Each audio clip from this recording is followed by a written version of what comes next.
Right, so we'll swing on to some of the games that are actually happening this weekend. We're going to start with the first game of the weekend, which is Wales v England, which is undoubtedly the marquee fixture of the weekend from an Autumn Nations Cup point of view. It's going to be taking place at 4 p.m, that's local time to us, GMT, and Parc Y Scarlets is the Welsh home for this Autumn Nations Cup, and it is going to be played out there again. Hopefully it's not quite as torrential as it was last time. It's not to be as bad. It's to be a little nicer. Hopefully some clear skies, bit of a breeze, but some temperatures in the single digits. But that's to be expected. That would be nice. Good. Like if it's clear and still, that's as good as November ever gets around this here. I think it'll be a little windy given where it is, but I think it'll be all right. Take that over. Decent footy conditions, I think. Yeah. One of the caveats is it is Roman Poit, the man in the middle, the man with the whistle. Is he getting better? Rowan Poit, maybe. He was like, he used to be a bit of a catastrophe. Like you go back to 2013 and that Tri-Nations, and even the 2012 Pro 14 or Pro 12 as it was back, which lingers in our heads. Yeah, and then the Lions tour in 2017. That's not that long ago. No, man. It's not.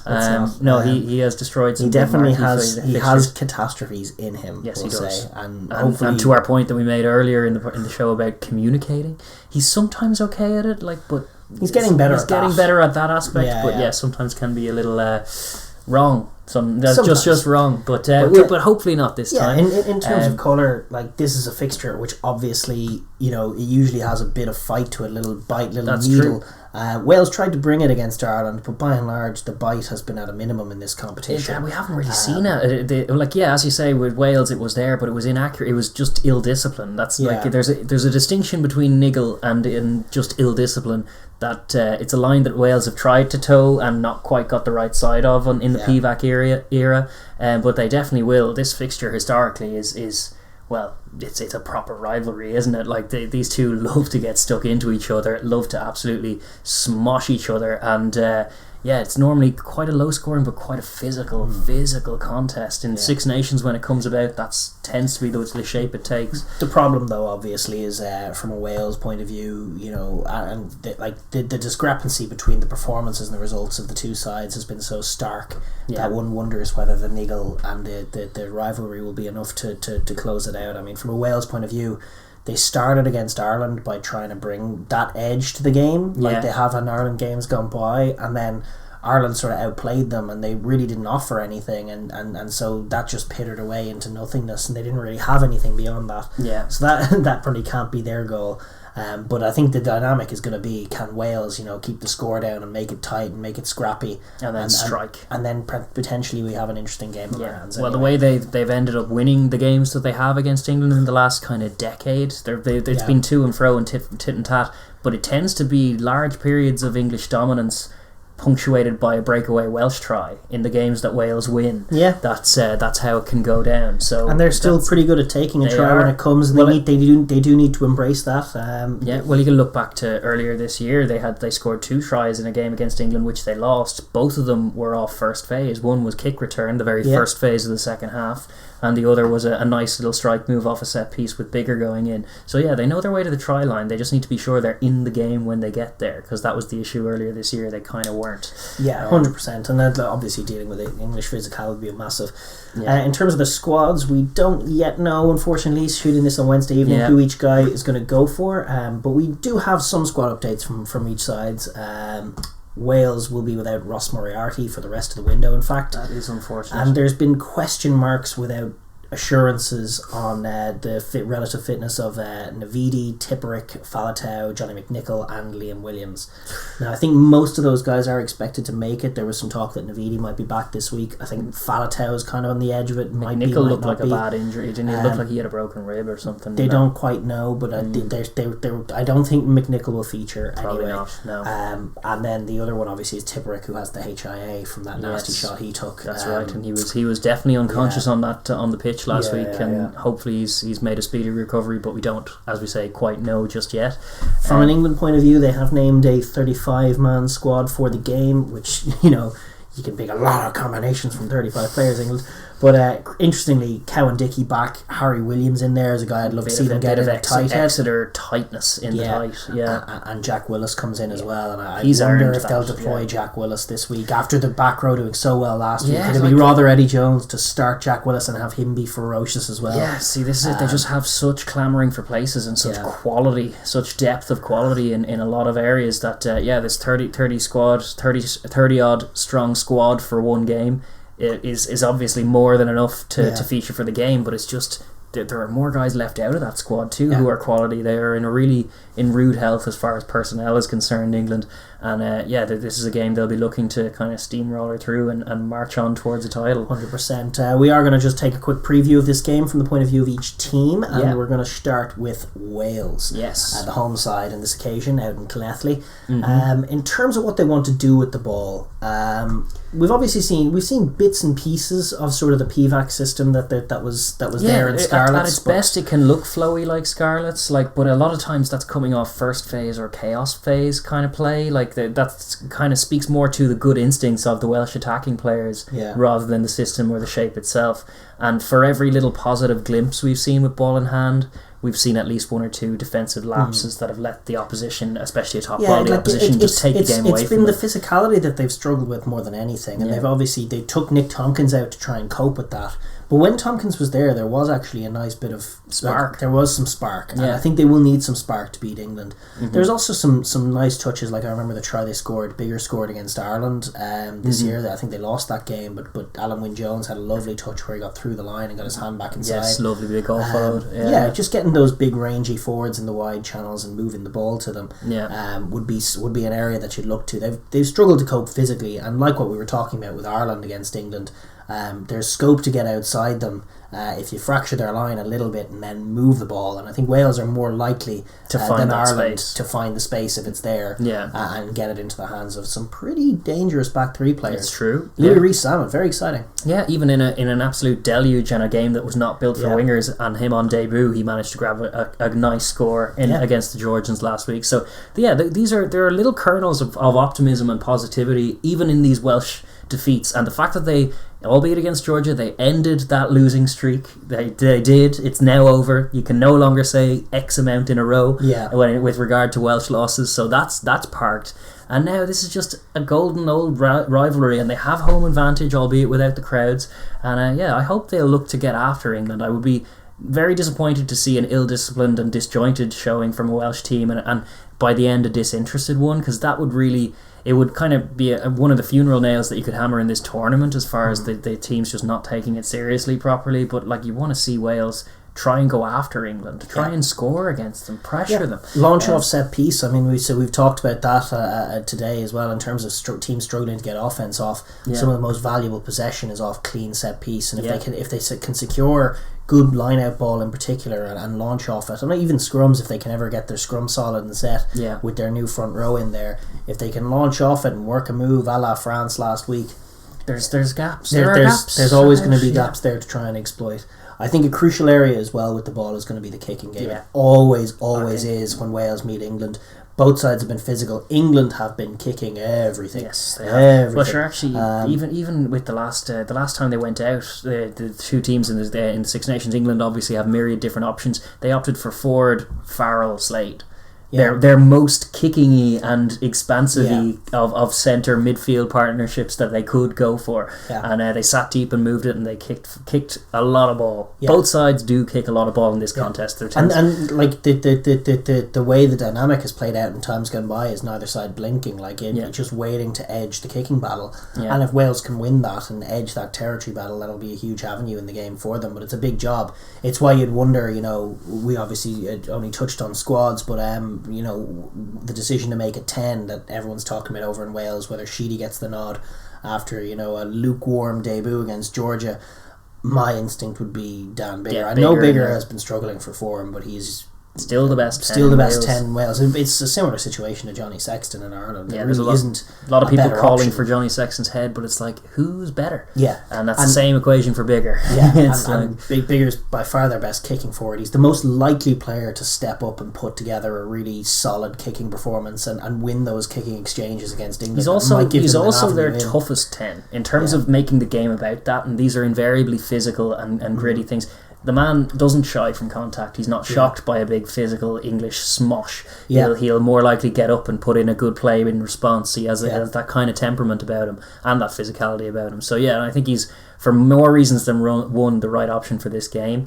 But beyond that, they need to probably sit a little deeper than they have been and try and reach the edges. Like, they've had success in years gone by. Some of their scrum halves, whoever's in the scrum half jersey, it tends to rotate in Wales, but they've grabbed that line from the inside attacking trail line. When Wales do sit deep and move with ambition to get wide, they can find the extremities of this English defence. It has happened in crucial moments over the last few years, so that's got to be a big emphasis in their attack, as well as you say, attacking kicks varied, not just the box kick from 9, because none of their 9s are particularly proficient at it, but Bigger is a very good kicking option. Liam Williams, if he's in the backfield, is a very good kicking option. Even Nick Tompkins has nice kicks in him. And it's like we say with everyone, varying it is crucial. The English line needs to be checked. It's going to come and be ferocious, and the only way you can do that is being successful, and the only way you can be successful is with variety. So true. So if you're telegraphed, exactly. The big bombs will be crucial, and certainly if they could win a couple of them, that'd be good. Likewise, picking the corners out and pinning them back in territory, and likewise chipping it over the top. There is room and there's scope for heads-up rugby and isolating when the English are leaving their backfield uncovered. And for a team that kick it an awful lot, I feel like their defensive setup is vulnerable to their own offensive game plan. Yes, and, probably true. So weaponising some of those attacking kicks against them is potentially an area of success for Wales. For sure. And then when they're defending, it's kind of the flip side of it, isn't it? Like, you need to front up in the collision zone first, which is always the first port of call. It's a curiosity, isn't it, though? Because like England just have not, like we talked about this with Ireland last week as well, and England just did not go there. They did not go to the contact with the ball. They kicked it, and then the couple of times when they had chances, they moved it out wide and scored out there. It's a big job. Like, in terms of Wales, they're a little perhaps softer in Ireland than Ireland in that area. So I wonder, may try and punish them there a bit more, isolate a weakness that is probably there in terms of the physicality, the raw physicality of this Welsh side. That's been what they've been lacking for, and England have that in spades. And we haven't quite seen it in the whole autumn cycle by the end of the Six Nations right through to this Autumn Nations Cup. We haven't really seen the English working their offence as much. They've seen offensive kicks and offensive defence, but not actually out and out offence apart from turnover ball and a few glimpsing moments. So maybe that'll be different this time. For sure, Wales need to be expecting it and need to be ready to match it. But then also, things like the kicks, those are going to come at them. It's vital that they secure those 50-50 balls. Box kicks from England, all of that need to be defused. If Liam Williams, the moniker, bomb diffuser, diffuse the bombs. A lot of it will probably end up in the middle third. Make it scrappy and disrupt English ball and get them kicking on the back foot is the crucial thing here. And what's also going to be vital is just their midfield defence, which has had holes punched into it all season long. And if they go with Nick Tompkins, it's a brave call, but he's going to have to step up on defence in a way that he hasn't so far in his career. And likewise, Watkin needs to get out and be physical. I think it's just whoever's there, particularly this autumn, but this year in general, there has really been a lack of clarity. Like, sometimes they're shooting and sometimes they're folding and sometimes they're retreating and fanning out, and other times they're just very often disjointed and they're very often leaderless in the defensive line. You can see that. You saw that against Ireland. Some of the purchase Ireland were getting with some of these, not even loop plays, but the hole that Johnny Sexton went through in the first quarter really shouldn't have been there. And when you look at the two Welsh centres, neither of them is communicating. Neither of them are in a cohesive shape. One of them's further out than the other, and it's like, who's leading the line here? Who's actually calling this? Because no one seems to be, and that obviously has to stop, has to be improved upon, has to be impressed upon for them to have any chance. And it means delegating the role. They need to make a call, even if it's Bigger from 10 to lead the line. Someone needs to, because that lack of cohesion will be punished and will be spotted and executed against by an English team if that's what they're presented with. One would think, for sure, and that's definitely important. And not likewise the forward battle, making a scrap of it is going to be very important for Wales. To look at the set piece, which will possibly be pivotal with a lot of kicks, and if it's a little windy and a little wet, yeah, I mean, see a lot of this. Wales will look to Big Samson Lee and Elliot Dee as well coming in with Wyn Jones, which I think now it started off as none of those guys being first choice. I think they all are first choice now, given how badly the other guys went. Rhys Carray's showing us, seen him out of the jersey. Yeah, maybe Thomas Francis, but on the evidence of Exeter stuff, could come back in. But I have to say, I wasn't impressed with Thomas Francis. No, neither was I. He's never threatened the Harry Maguire jersey in Exeter, and actually I saw Exeter have made a couple of tight head signings. There you go. So I wonder if the writing's on the wall for Thomas. And actually, the way Samson Lee scrummaged last week, he's probably the guy. He's the form guy. He's the better scrummager for sure. And it's like, what's a tight head lock for? Scrummaging. Ask a Springbok fan, they'll tell you. He's not there to pass the ball around. So like set piece is pivotal, and it is Wales who are under pressure because England are an aggressive scrummaging unit. They are a dominant scrummaging unit. They are a heavy and physical one. They've brought Harry Williams back into their squad. They brought a few Exeter men in, Cowan Dickey as well. Like they scrummage so well, so good. They kind of like Exeter have a nearly Argentinian-esque scrummage where it's spearheaded through the two, and the big stocky physical two can take it, and they all scrummage as a unit. It's an intimidating prospect for Wales. It starts with don't drop a lot of balls, but it does end up being you need to lock the scrum down. Yes, avoid it if you can, but try and lock it down and move it quickly on your own ball. Being able to launch off set piece can be vital for Wales, and England could look to disrupt that. England also had line out. I mean, their defence last week, a lot of shtick was going to the Irish line out, but the defensive hustle of especially Maro Itoje, and in terms of reading the lineouts, like he made shy to James Ryan last week. Can he do the same to Alan Wyn Jones? Well, it is one of the marquee matchups in terms of elite lock forwards, elite line out play. You look no further than Alan Wyn Jones and Maro Itoje, and these two lineouts meeting each other. Like going back to the World Cup, Wales had the second best lineout in the whole World Cup, second only to the Springboks, and they were the only team in that World Cup to steal a lineout off the Springboks, and that was Alan Wyn Jones. So you have all of that kind of stuff to marry in with the fact that Maro Itoje is in phenomenal form, and the English lineout is a quite well-oiled machine, and their hustle on disrupting mauls, actually both of them, because Alan Wyn Jones has the telescopic arms as well, the defensive maul chops from both of these teams, and the niggle and the just intrusion into other teams of first phase ball is always there, and it's going to be curious to see who edges that battle in the first half, and then who gains supremacy and ultimately takes it in the second as well. I think it'll go to and fro. I think both will have moments, and there'll be plays got off on either side, but the winner will eventually emerge in the second. But it's a great battle. That's for sure. I think that's about some of it in terms of England, and looking at things from England's point of view. Certainly with the ball, like, will they be looking to change anything? It's been sort of a curiosity. We've talked about England's winning conditions, and last week we spoke at length about their set piece strike play. And they never really went to it. They just kicked the ball and defended, and it was almost, as we said earlier in the review, almost like Eddie Jones was a tackling drill. Yeah, it was like a drill within a game. Like Georgia was the scrummaging drill and the physicality drill. Italy was just a kicking drill. Just kick the ball away and see if they can break you down. There's no point in running at them. You'll just run through them. And Ireland, something similar, just a defensive drill for those tight defensive carries, like as a response to what happened against tackle South Africa. Jackal drill. It's the old tackle jackal. And like, listen, it worked for them. It's working for them. And I wonder as well, like, Eddie Jones has made a big deal of talking about the team that kicks the most wins the game. Not necessarily true. That's what he says. That's how Eddie Jones believes it. I don't know if he believes it. He says it anyway. Yeah, sometimes he says things. He said it a lot, but I mean, they've certainly made it their mantra this autumn. And is that going to be more of the same? Kick the ball. Can we see a kick return try? Like, certainly of all the opposition they've faced, and they've done that too. They did it to Italy, which is obviously, like, they could have beaten Italy a million different ways. They did it to Ireland. That took a bit of defensive chops. They had to make their tackles. Ireland are big and physical, but they did. I think doing it to Wales is risky because Wales's multi-phase hasn't been as good as their instant counter-attacking strike. So if you kick loosely to them, they might punish you for it. So I would suspect. Also, their defence has been so weak. It's that's what would blow your mind. Like, the defence on the wide channels from Wales is so poor.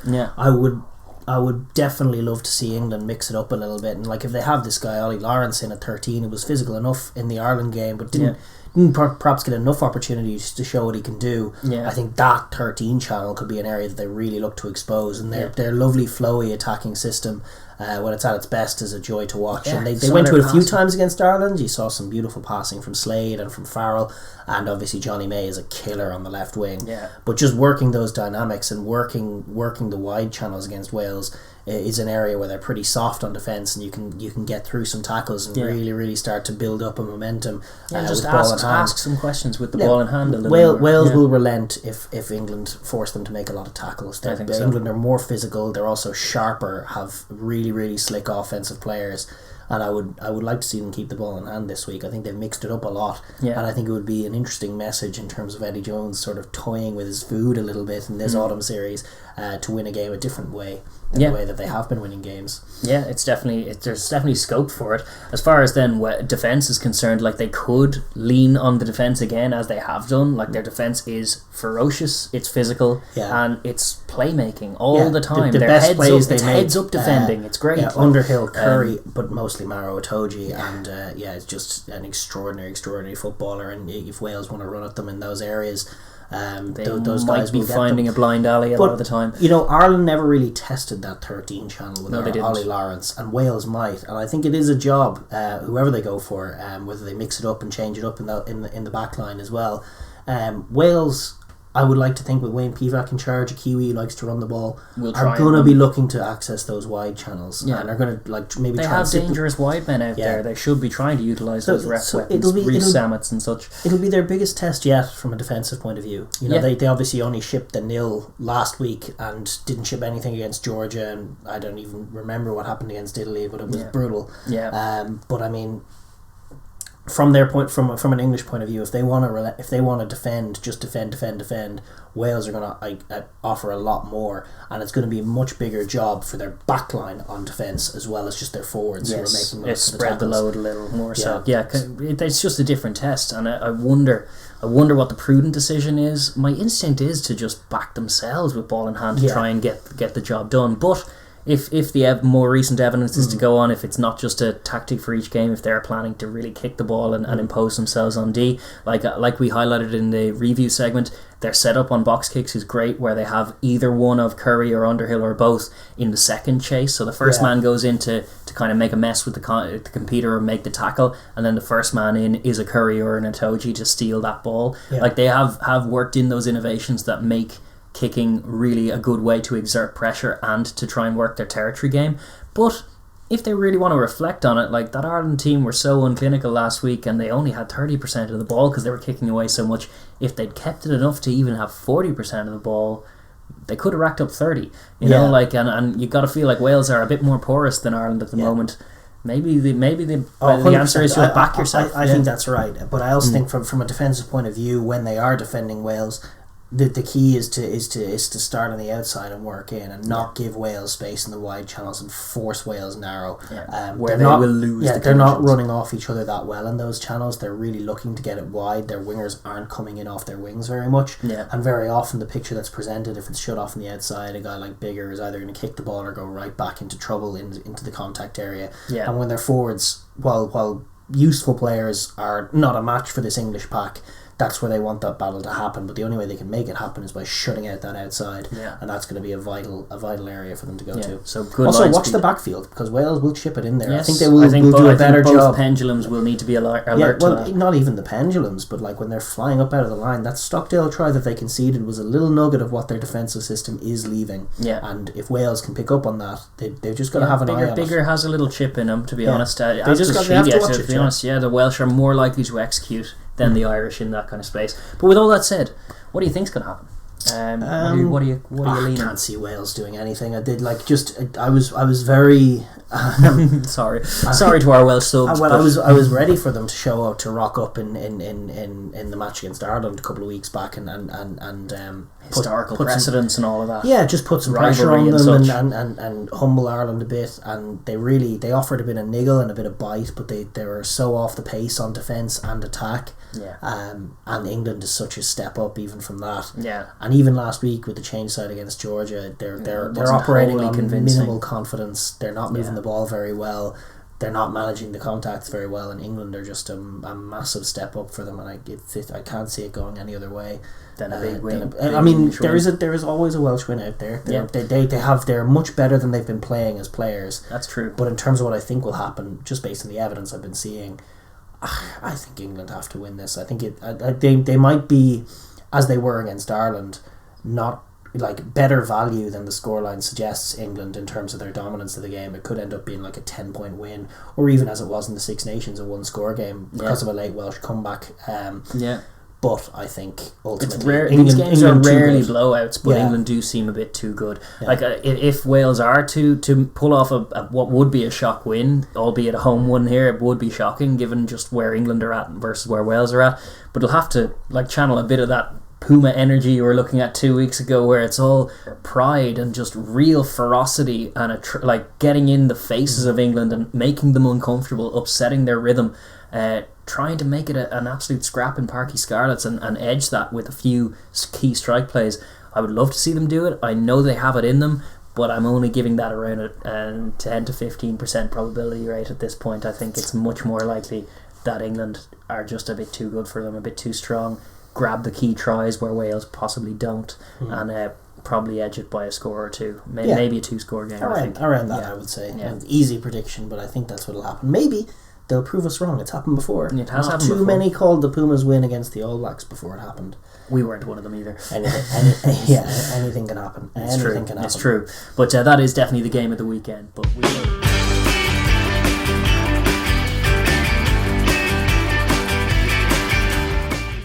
Thank you for tuning in to the Overlap Rugby podcast. If you enjoyed what you hear, please like and subscribe, and leave a comment down below as well. We enjoy hearing your opinions too. Thank you.